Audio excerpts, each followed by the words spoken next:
Happy Wednesday! Happy Winning Wednesday! I am your girl Dominique, Atlanta's nurturing agent, and welcome to another episode of a Winning Wednesday tip. Thank you for joining me today. If this is your first time, feel free to subscribe. We drop Winning Wednesday tips on Wednesdays. And if you're a returning viewer, thank you so much for joining me today. Today, I'm going to dive into what FHA loans are. So this won't be too crazy long a video, but it won't be too short either.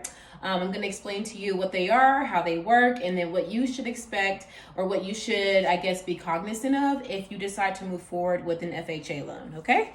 So let's dive in. First things first, FHA stands for Federal Housing Administration. And the Federal Housing Administration, just to give you some history, was started by Congress back in 1935. And the aim was to cultivate more home ownership in America because home ownership leads to stronger communities, which leads to stronger schools, so on and so forth. There's such a trickle down when it comes to home ownership.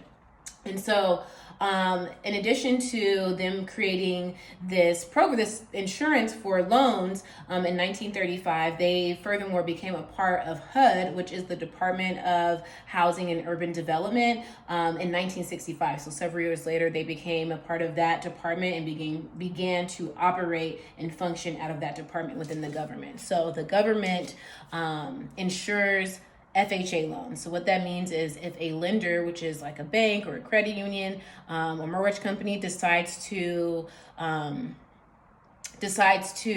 loan or give someone an FHA loan to buy a home, if that homeowner defaults on their loan, or in other words, doesn't pay their mortgage, so they foreclose, the government insures that loan and ensures that that lender is paid back through the government. So that's what that means for FHA.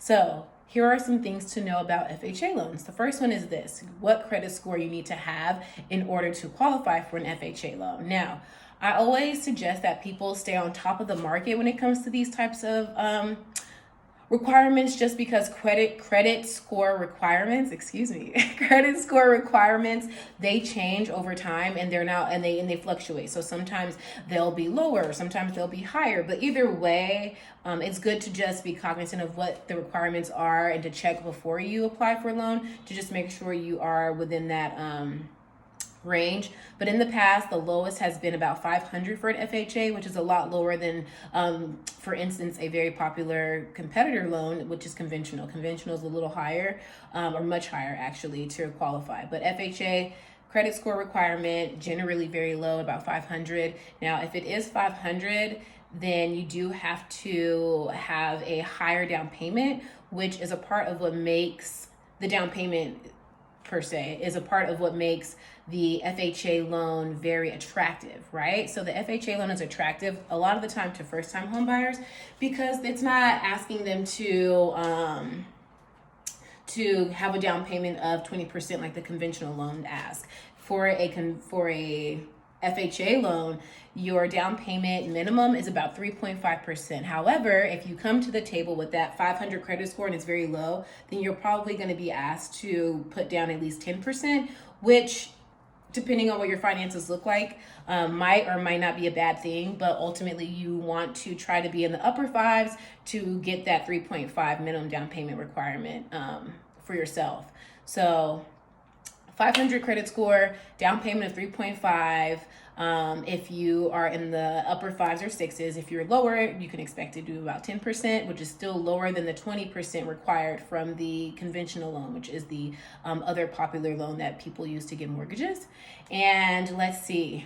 So I gave you some history, told you the down payment amount. I told you credit score requirement. Let me see, what am I missing? Oh my gosh, this is so important. So, FHA loans, while they are a lot less of a down payment requirement and a lot less of a credit score, not all homes are FHA approved. So when you are searching and you're talking to your realtor, just be sure to ask them when you start looking at homes if that home is approved for FHA loans, because you don't want to get in a situation where you see a home, you're excited, you're about to write an offer, and all of a sudden your agent tells you, hey, we can't go through with this offer because it doesn't accept FHA loans, and that's what you got to prove for. So just be clear on that. And then also with FHA loans, there is a requirement of PMI, which is private mortgage insurance.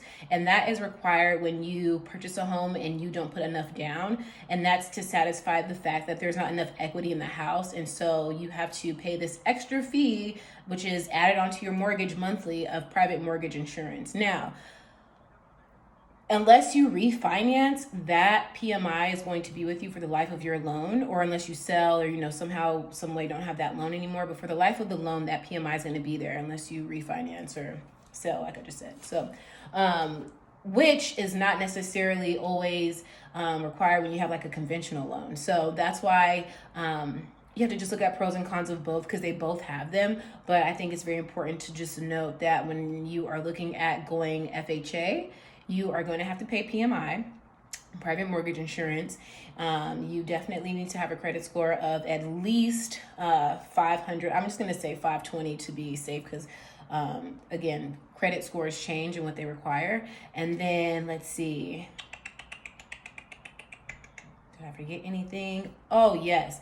If you are someone whom is wanting to use sorry, my finger got stuck in my hair. Someone who wants to use an FHA loan for an investment property, that is not going to work out, because again, the government created these loans so that we could increase home ownership in America.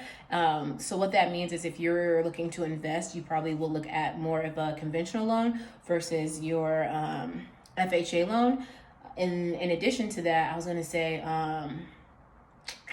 in addition to that, FHA loans are primarily and usually only for owner-occupied homes. So you have to be actually occupying that home in order to get it. So I hope that this information was helpful. These are just a few things to keep in mind should you decide that you want to move forward with an FHA loan over a conventional loan.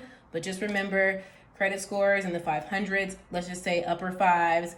3.5% is the typical down payment amount, which is a huge benefit when compared to the ever popular conventional loan, which is typically one of the more popular loans that people try to get when getting a home. If a home has or is in need of significant repairs, a lender is not going to give you an FHA loan for it. They just won't, because it's too much of a liability for them at that point versus an asset. So there are more restrictions with an FHA loan than there are with a conventional, but that lower down payment, that lower credit score, and then PMI, remember the PMI, the private mortgage insurance we talked about. Unless you're coming to the table with the more down payment you come to the table with, the less PMI you'll have to pay. So that's what that's about. And then let's see, I gave you the history as well. And yeah, I hope that was helpful. Again, this is Dominique with your Winning Wednesday tip, and we talked today about all things FHA, and then we added some conventional tidbits in there. But thank you for joining me today. Keep winning.